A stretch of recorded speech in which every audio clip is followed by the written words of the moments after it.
Well, let's jump right into it. Drew, you say that we need poetry in our time. You say this right at the beginning of God Speaks Through Rooms.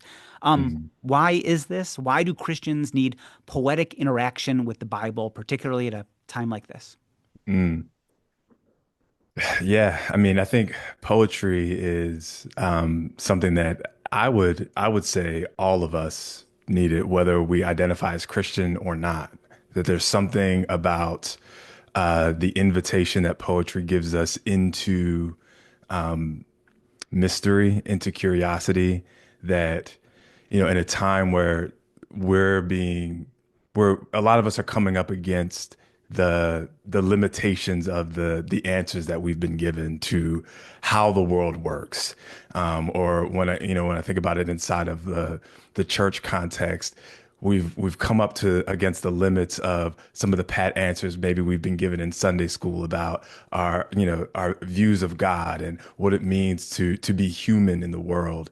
And so we're asking a lot of questions, and a lot of times when we come up against the limits of the answers we've been given, we can either retreat back into those easy answers and say, you know what, I just need an answer to hold on to.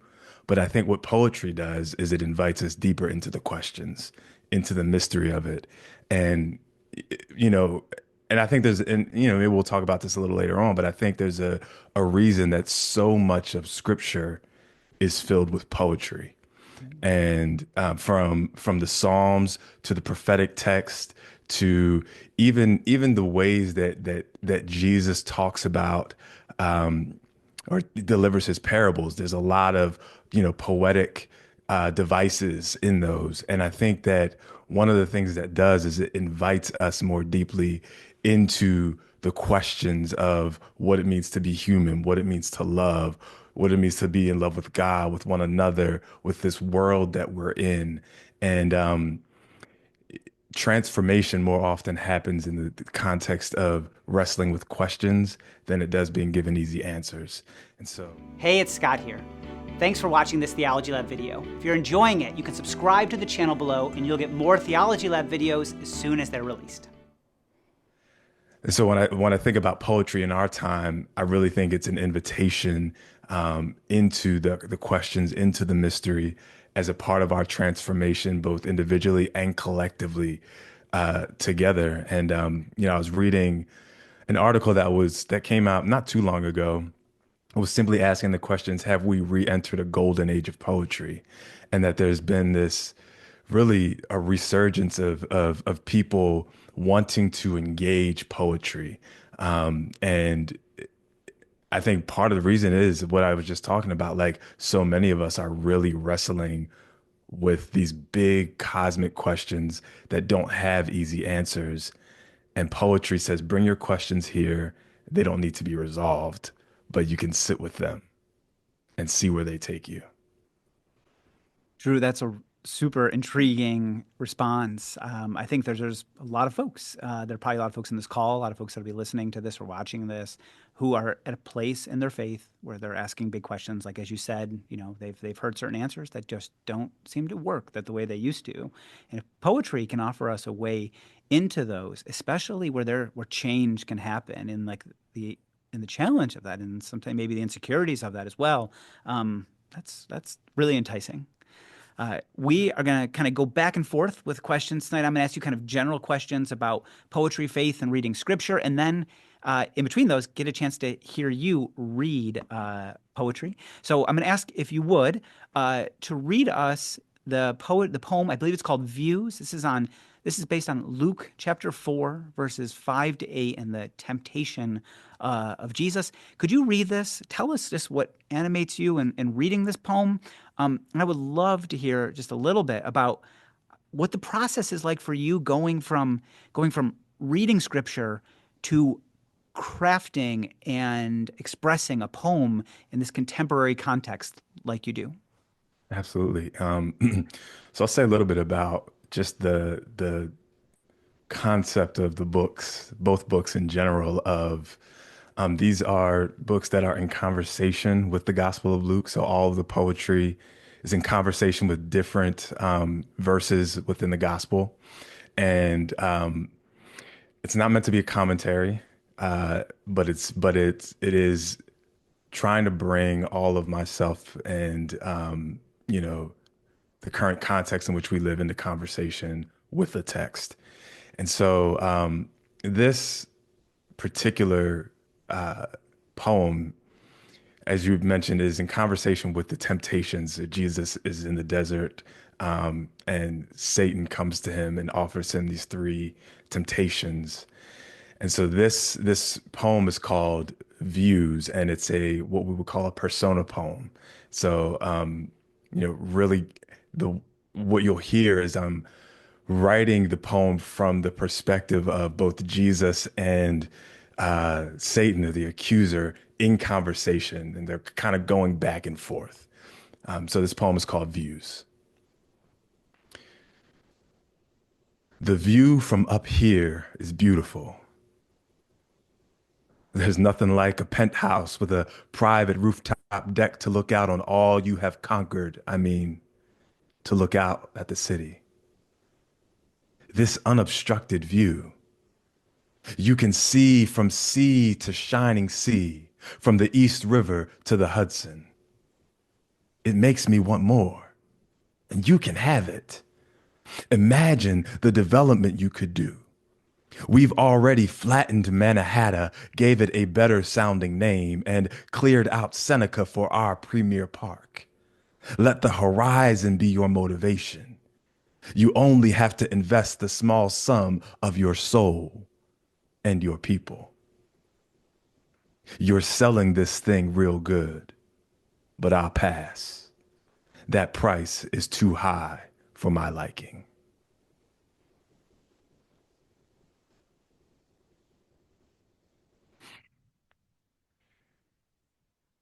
So in this poem, there's a lot happening. And I was thinking about in the biblical text where um, you know, Satan brings Jesus up onto a high mountain and shows him all of the kingdoms of the world, and is saying, you can have all of this if you will just, bow to me, right? If you can have it all.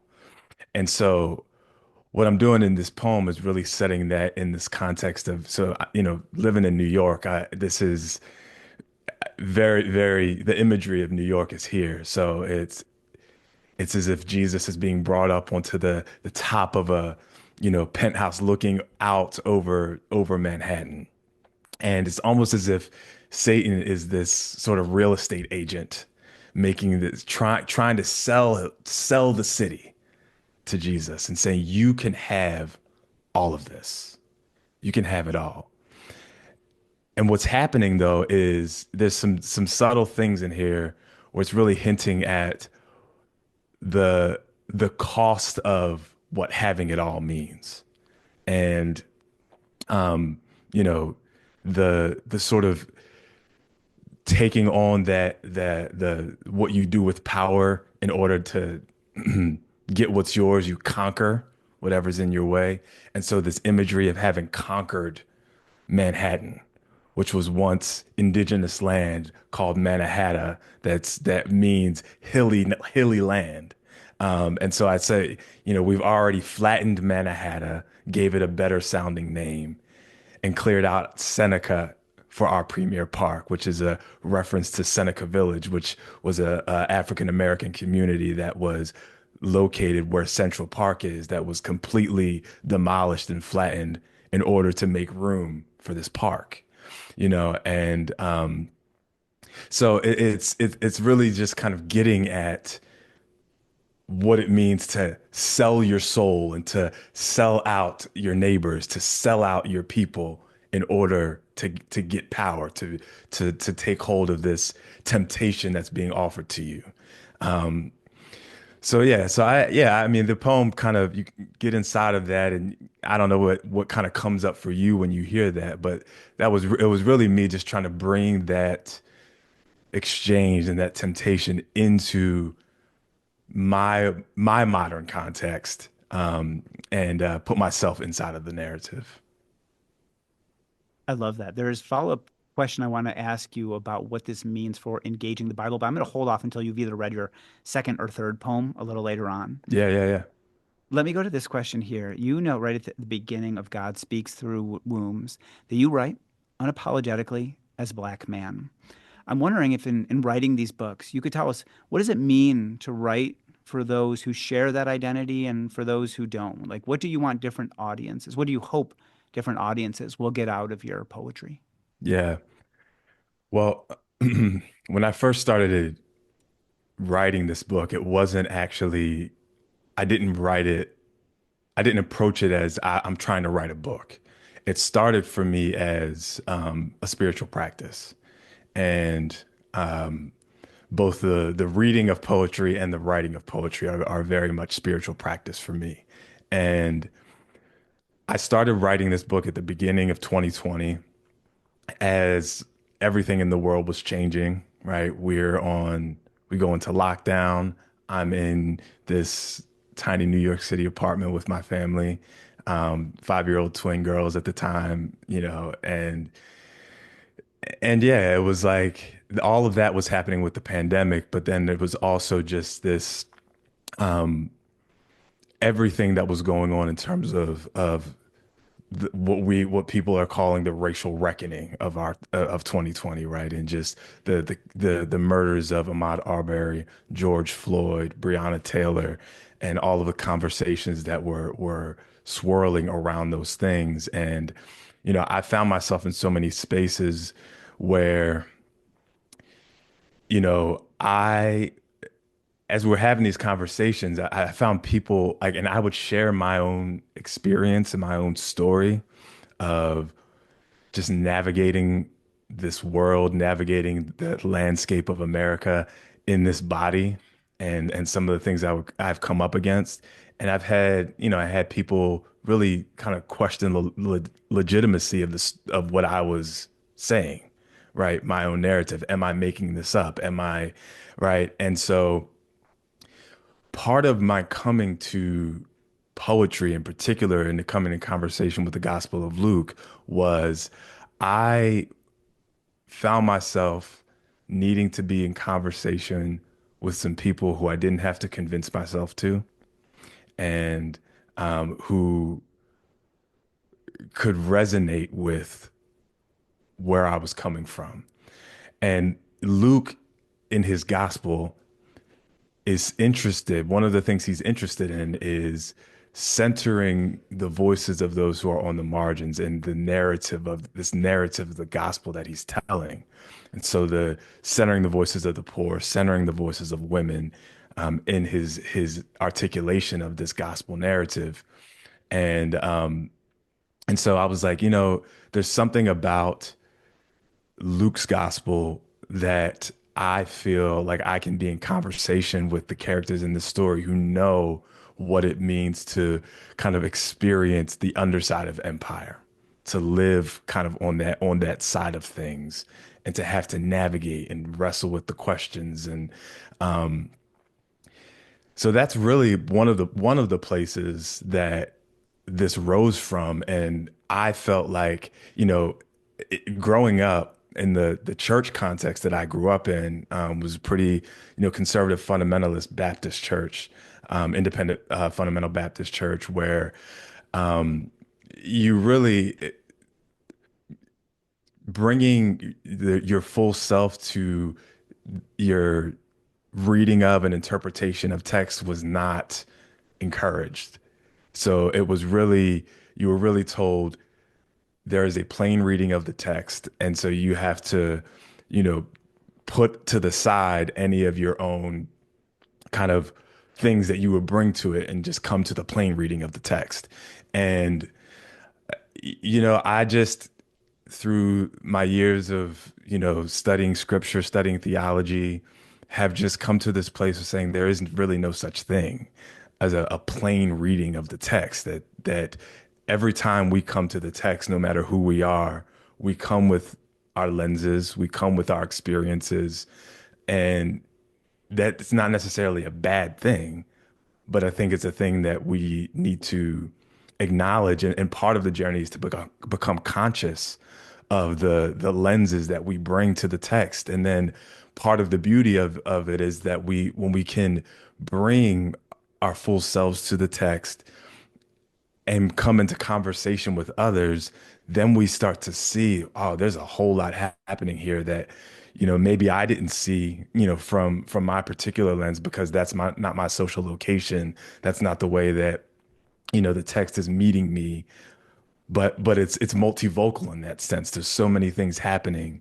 Um, and I think the one other thing I would say there is just that I always say that it's important to remember that the biblical text was not written by the Romans or those who were in power in the empire. It was written by those who were the marginalized of the empire. They were the outcasts, they were the downtrodden, they were the poor, and so it changes the way that you hear the text when you hear it from those who are those, as Howard Thurman would say, those with their backs against the wall. And so I'm bringing all of that, I think, as I'm engaging the text and as I'm writing these poems. Okay, I want to stay with that for a second, if we Mhm. can, about Yeah. things that you hear in the text, as you approach it differently. I remember I also have kind of a conservative, fundamental-ish background, and I remember not feeling like it was okay to ask questions about largely like the historicity of things within the Old Testament. And certain events happened where that became necessary for me to do. And it felt like I was being able to bring actually a little bit more of my curiosities, myself to the text. And then I started noticing these things, these interesting differences in the text when I didn't have to just read it in just this quite kind of wooden, literal, straightforward, just historical kind of way. And it opened up scripture to me.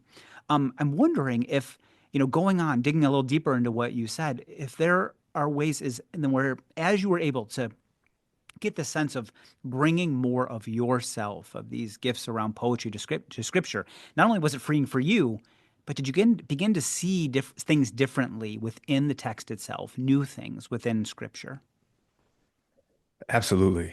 I mean, I think one example of that is there's a poem that I wrote in that's reflecting on Luke chapter 3 verse 20.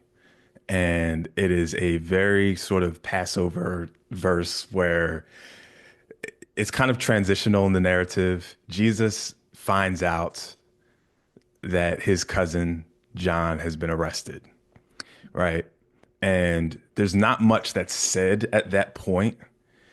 It's just kind of stated, this happens. As I was reading that, I got really sort of stuck there, and and just brought into that space of Jesus, like what was going on in Jesus as he heard the news of his cousin being arrested by the governing authorities. And I started to really just begin to just connect with the humanity of Jesus in a different way as I was reading that.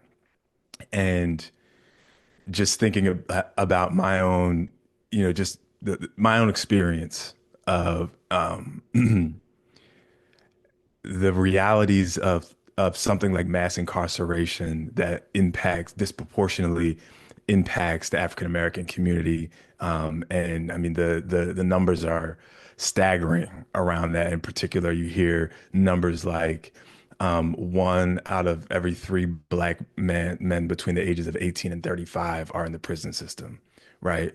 And it's like, it was like I have a place where I can bring my tears about that, and I can experience a God who weeps with me in that. And not just a God who weeps with me from oh, that's bad. I'm sorry that that's happening. But a God who's like, I know what it's like to be there.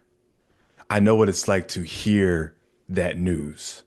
I know what it's like for people to then put their own narratives on, you know, what's happening with your people, what's going on, or it's like there's so I just so the text met me in a totally different way when I was able to bring sort of the fullness of myself in my experience into my reading there. And so there was a poem that emerged out of that called "The Waters of My Weeping," where it was just, yeah, Jesus meeting me in the tears of weeping over the reality of what happens when empire unjustly incarcerates masses of people, and so that's one example of that. Drew, I feel like, right, and I told you this beforehand. When it comes to reading poetry, like I'm not even a beginner, but I so enjoyed reading these books because in some ways I feel like it's like looking at this piece of art and moving along with like someone else who just like as you're also say reading scripture, and it's like you stop and you're pointing something out that like I would have just not only just passed by. That's an interesting feature of the text, but then you speak in a way about that feature that's a wow, that is packed with meaning. It may not be my own experience of it, but I'm hearing God speak in a new way as you give voice to your own personal experiences in reading and insights into the biblical text. um I well, let's go to the Luke 23 poem. So this is a poem on called the Way of the Cross, Via Crucis, the Daughters of Jerusalem, where you I was just really struck when I read this poem because it's the daughters of Jerusalem who are following Jesus on the way to the cross. Jesus turns and addresses them, and in the poem, we'll hear you read it in a second, but you add voice to these Hmm. people who are there at the cross. We don't hear what they say, but they're there, and your poem brings this to life in a really neat way. So if you could read this poem for us and maybe just tell us, like, I'd love to hear a little more about how you're thinking behind bringing out their voices and experiences and why they were there at the cross, why they Hmm. stayed when others didn't. Hmm. So this poem, Via Crucis, Daughters of Jerusalem, it opens with an epigraph from a song by the Porter's Gate, Daughters of Zion. And it's a few lines where they say, "How long, how long? When will the daughters of Zion rejoice in the house of the Lord? Surely they were there, drenching the road with tears. Surely years of suffering had formed them to run toward those in pain. How could they run away like their brothers? The sting of abandonment all too familiar to them. I have seen the image of Mamie Till wailing at her son's casket, her eyes pulled shut, her cheeks lifted up in agony. I have seen the image of Leslie McSpadden, tears dripping down her brown-skinned face. Her boy lay baking in the August sun, sprawled across that Ferguson street.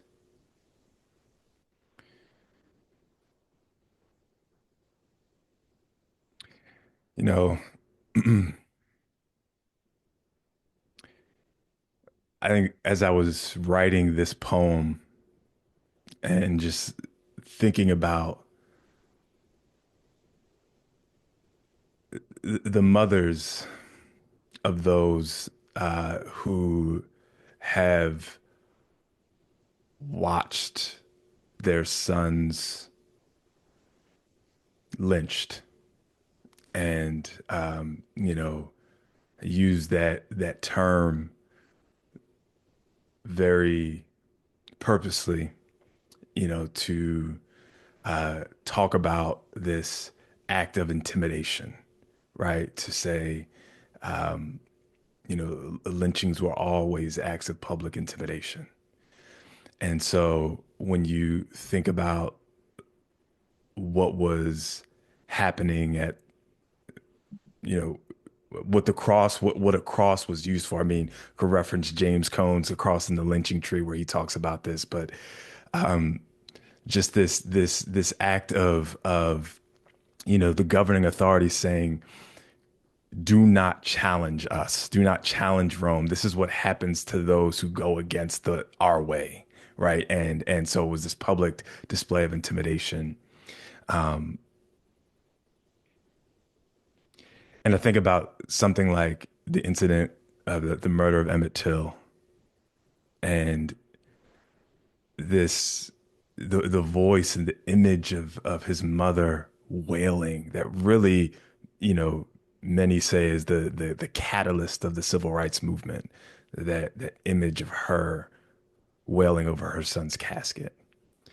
And I think part of what I was wanting to do here was both to, give voice to Mamie Till and kind of bring her into the same lineage of the daughters of Jerusalem and of Mary, who knew what it was like to wail as their sons were crucified in a way, right? But I'm also I'm saying something about Emmett Till, right? I'm saying something about uh, this this this person, this black boy, fully made in the image of God,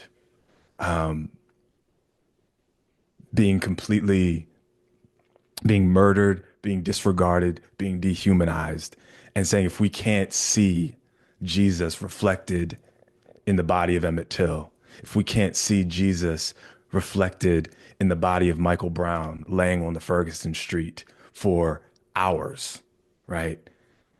Then we're missing something. We're not seeing something. If we can't hear the cries of Leslie McSpadden as she's weeping over her son's body, if that doesn't move us toward compassion and solidarity and saying something is deathly wrong here, right? Then something is not being moved within us. And so yeah, I think all of those things for me were going on and just bringing these realities into the same space of saying we're not talking about two different things. We're not talking about two different things. And there's a reason that there's a phrase that James Cone used when he talks about the crucified peoples of the world, right? As a way of helping us see, those who are being marginalized, oppressed, and brutalized at the hands of the state often, to see them as we would see Christ on the cross. Like how can we see through those eyes? So that's what was going on for me as I was writing this poem. And hearing you describe that, I think I hope this is like your intended impact effect of this interpretation, this reading, is like seeing how my spirituality, if it's to mean something, it needs to mean something as I see the world happening around Mm, me in these acts of violence and this lack of justice. I might still see God present there, but maybe also calling me to something. But yeah. simply that these things are not the point, your point, these two things, like my what I'm reading in this text, my faith, my spirituality, and what's going on in the world right here. Your poetry brings them together so well, so powerfully. Mm, Um, I want to go to this question here. This is a more general question. How do you see your poetry helping you? I mean, it's building off of what we just talked about, engaging with challenges, the challenges of navigating life. mm, Maybe, and then maybe I'll put this in two different ways, and however you want to talk about it. Um, are there ways where, in terms of faith, like it helps you in dealing with particularly maybe challenging parts of the Bible? Or maybe are there ways where your poetry helps you in navigating simply like the ups and downs, the joys and challenges of life? yeah. Yeah, I think I'll speak to both of those things. I think more generally speaking, poetry has been has been a medicine for me, in that it has been. I'm not. I'm not generally like I'm not a person that very easily is able to name what it is I'm feeling in a particular moment. Right. So if you ask me how you doing, how you feeling, like it takes me a second to actually answer that honestly. And poetry has given me the space to be able to articulate what's going on in my own interior landscape, in a way that nothing else has. To really sort of explore what is going on in my interior world. How do I give voice to that? How do I name that? Particularly the anger, the sadness that is often underneath of the anger, right? How do I touch that? And poetry has been the place that's really allowed me to touch those things, to name those things.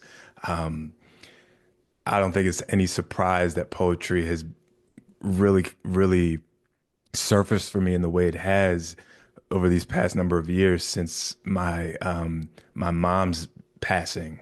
Uh, she passed away in March of 2013, and poetry has been one of the main ways that I've found myself processing the grief of her passing.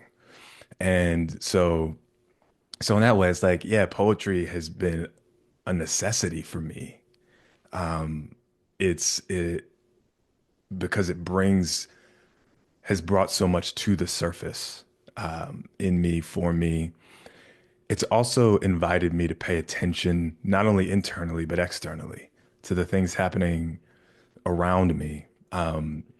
Because, poetry, it really is one of those things that helps me or invites me into this posture of being observant in the world, to noticing the things around me, even the sort of the small notice things that we might pass over in the course of a day as we rush through our day. I think taking this posture of like, the poet's posture as I move through the world has been like, how are you noticing the small things, the in-between spaces, the space between yourself and another person? What's happening there? There's a poet, Elizabeth Alexander, in one of her poems, she says poetry is, the dust is the dust in the corner. It's the thing that gets you from here to there. Like it's the space in between here and there. It's the dust you pass by in the corner. It's been an invitation to notice the small things, which has for me sparked a lot of gratitude, to see and to notice and to take delight in those small things. It's especially as I've been just parenting, that's been a joy to be able to notice and capture it and write down some of those small things, those conversations that will spark a whole poem for me. So in that way, there's a lot of poets who will say things along the lines of poetry saved my life, and I think when if I would say something like that, it would mean that it's really invited me into this deeper humanity, this deeper way of being human. And one of my all-time favorite quotes is from St. Irenaeus, where he says, "The glory of God is a human being fully alive." And so I think poetry has been this invitation and toward a more fully alive way of being in the world. And as I think about poetry and the way it's aided me in terms of navigating some of the more difficult, passages or texts within scripture, it really, I think, has given me, it's when you recognize, especially some of those poetic texts, some of like the imprecatory psalms, right? And you realize that, okay, this is poetry, And if I'm reading poetry, it means the first thing that a poem means is that I'm not coming to it to read it literally. Like I'm coming to it and I'm asking different questions. And I'm getting underneath of the symbolism and the emotion and the, you know, and so there's this invitation to sit with some of those texts in a different way and to be okay with unresolved tension, to be okay with a text giving rise to more questions than it does answers, and to know that what this text might be saying on the page doesn't actually end with the page. Like there's this continual engagement with it and this invitation then to come into conversation with God and to wrestle with how it's meeting me in a particular moment.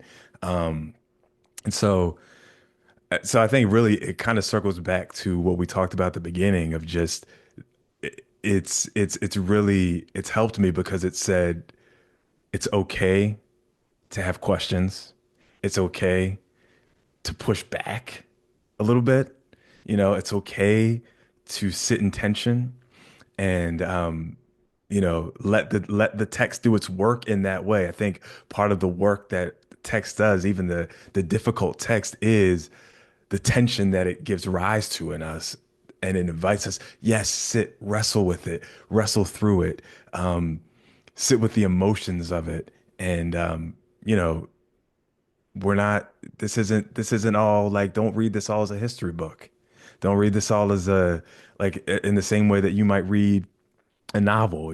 There's different genres within the text. How can we approach them and let them sit with us in the way that they're meant to in that way. So I I don't think I will forget that phrase, the poet's posture. And I think about even when I go to the Psalms, I think of times of initially just being utterly perplexed at some of the Psalms around wishing violence and violent hmm acts against one's enemies and unsure of what to do with that. But if in poetry you're saying there's this posture of observing the little things, there's this kind of pause, there's this pause you take in what's going on. And I remember someone saying, "Hey, like, you know, these are challenging texts, but like, imagine someone like who had just lost their child to some police brutality, and who experiences this kind of hmm anger and how that will come to expression, and observing these little things, these different perspectives on the text, uh, helped open it up to me in new ways." Yeah, I mean, I think that's exactly it. I mean, when you put yourself inside of the emotion of that in a way, and you connect, and even to what we are talking about before of just understanding these texts as being written from those who've experienced the underside of history in that way.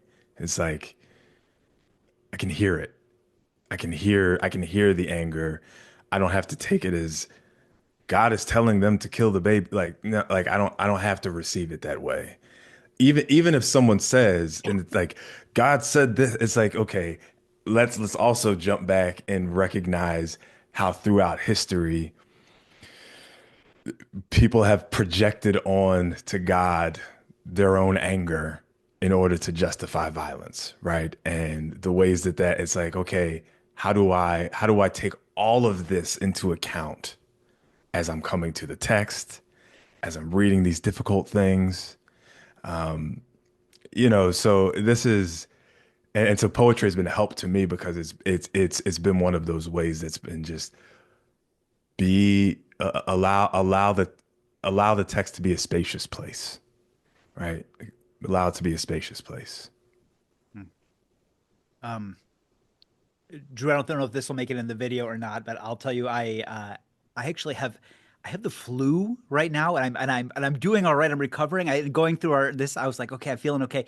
But then some of the things you said have been so touching that I've just been Mm. like almost like holding back tears here. So that's just like set me off now, and now I feel like I'm just barely hanging it together.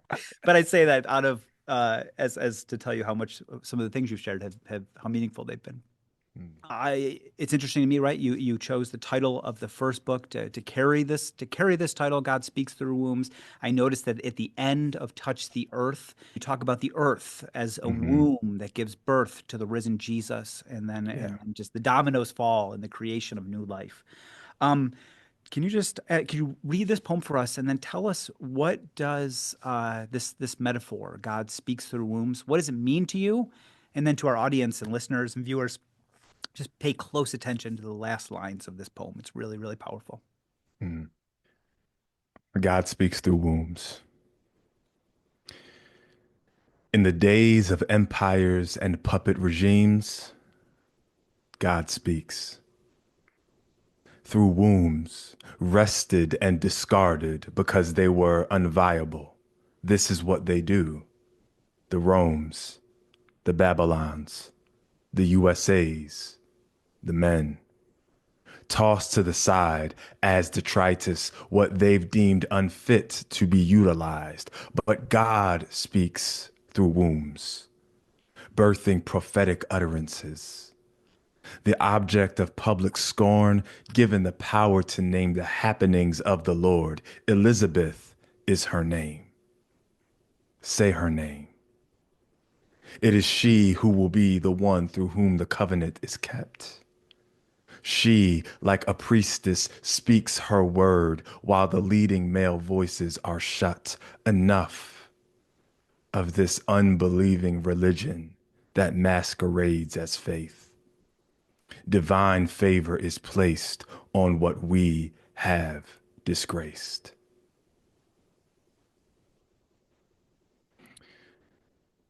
Mm. This poem, yeah, I mean, it really carries the heart of, I think, both projects. And it's the title, God Speaks Through Wombs, is really informed by the what I was talking about a little bit earlier in terms of Luke's desire to center the voices of women in the way that he's telling this narrative. His particular interest in the voice of Mary and Elizabeth, in the early, chapters of the Gospel of Luke, the way that he narrates their stories, unlike the other gospel writers, he's carrying this kind of throughout. And it's this sort of metaphor for how God's activity in the world, the way that God is moving and showing up in the world, is like the central place of that is more often than not on the margins and in the midst of those that the ones in power, the ones who see themselves as the center, have pushed to the side, have diminished their voices throughout history. It's, I say, this is what they do. The Romes, the Babylons, the USAs, the men, right? There's those in power who have taken this position, and God's showing up in the world, like even in those those first birth narratives, right? God shows up in the world and announces God's activity to the poor shepherds out in the field, right? To a teenage mother from like in the this backwater town of Nazareth, like all of these things. It's like God is saying something to us if we would listen. And when Jesus shows up on the scene in Luke 4 and he's like, I've come to preach good news to the poor. It's like, do we hear what Jesus is saying? Do we hear that this is not a message that is going to sit well with those in the halls of power, right? It's Mary's Magnificat, right? It's the you know, the mighty one has come to cast down those, who are high on their thrones and lift up the lowly. He has come to send, to fill the hungry with good things and to send the rich away empty. Like that is good news, but it doesn't sound like good news to those who for whom the current status quo works. It's set up for them. And it doesn't sit well, but it is good news because to be pulled down from your throne that has perched you high above everybody else and has caused you to look down on them with disdain and to dehumanize them, that is like your salvation is to be brought low. Your salvation is to be brought low. Your salvation is to come back down to reality, right? And for those who have been being trampled by the world, trampled, over and over again, this good news of being lifted up and filled with good things, that's good news. But there's a reason that that good news is more easily and readily accepted by those who have been, who are the poor, right? It's there's a reason for that, and that it's much harder. I mean, there's a reason why Jesus says it is easier for a camel to enter through the eye of a needle than for a rich man to enter the kingdom of heaven. It's like he's getting at that. He's like he gets how difficult it is for those who are at the center and those who are powerful to receive this message of the kingdom. And so I think this title of this poem, the title of this first book, is really to capture the heart of that and to say, how about we begin to look and see where God is creating this new life, this new creation. Where are the seeds of that breaking through? Probably where not where you think, probably not among whom you think, but we're being invited into that story. And so yeah, that's really what that title contains.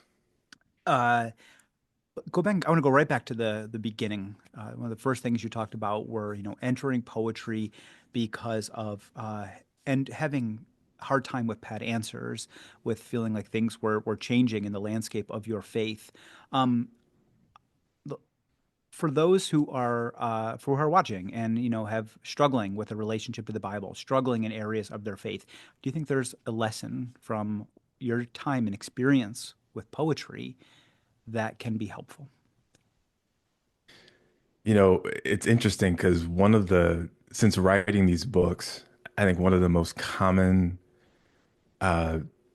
responses I hear to people who have engaged the books have been, I've heard countless times people say to me, my curiosity and love for scripture has been reignited after engaging with the poems. And I find I'm always so fascinated by that. And what people often tell me is that they the poems have given them permission to engage the text in a different way, and to not just kind of settle for this is the way that they've been taught to interpret things or to read things or to look at things, which has led to so much of people's frustration is that it's been this very kind of narrow, constricted one way of viewing things that then bounces up against all these walls and limitations. And to the point we were talking about before, it's the reading of scripture has not been spacious. There has not been room for questions. There has not been room for curiosity. And so I would say I think that for people who have struggled with scripture or have frustrations with it for whatever reason, that there is that in my experience and in writing these poems and engaging scripture this way, it really has been the invitation into don't be afraid to bring your questions to all of it. Don't be afraid to push back on things and say, I don't know about that. And then to bring that into whatever your kind of ongoing dialogue with God is. That's been it's been life-giving for me. There's a quote from the Austrian poet Rainer Maria Rilke that I often return to, where I'll paraphrase it here, but he's writing. It's in his book called Letters to a Young Poet, and he's writing correspondence letters with a young poet named Franz Kappas. And this poet has all sorts of questions for Rilke about life and love and what it means to be human and what it means to be a poet and writing and all of these sorts of things.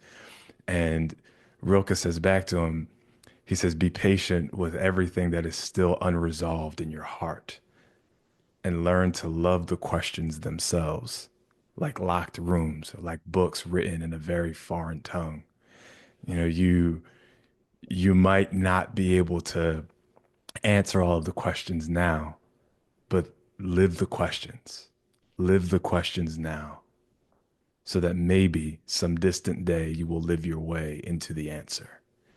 And so I think really, I think scripture gives us that same invitation to live the questions, to stay with the questions. I think it's one of the reasons why Jesus asks so many questions instead of providing answers, is because that's the place of learning and discipleship. Being a student is to stay with the questions. So yeah, I think that would be my response to that. Um, I'll stay then with a question that we have here that has to do with reading the Bible. If the Bible is a mixed bag of the holy and the human, if it can Mm, includes also projecting anger onto yeah. God, tell us your thoughts on what the Bible is. Maybe we can go to this question of what for you still, if it does, sets the Bible apart. hmm hmm Yeah, I would say that it is, it is a, there's a sacred and hope, like there's a sacredness to the text in, and not so much in my view of it is not so much that it's the sacredness is of it being this sort of dictated word from God that people wrote down and like that's it. Like that's why it's sacred.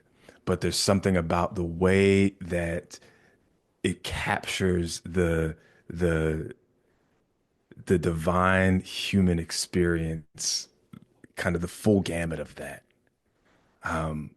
The the the desire, the human desire to know this God, to reach for this God, to search for this God, and to be able to know this God in a very deep, intimate way, to talk to God face to face as a friend does to a friend, like it talks about with Moses in Exodus, right? It's all of that is is captured in this text to the wrestlings with God.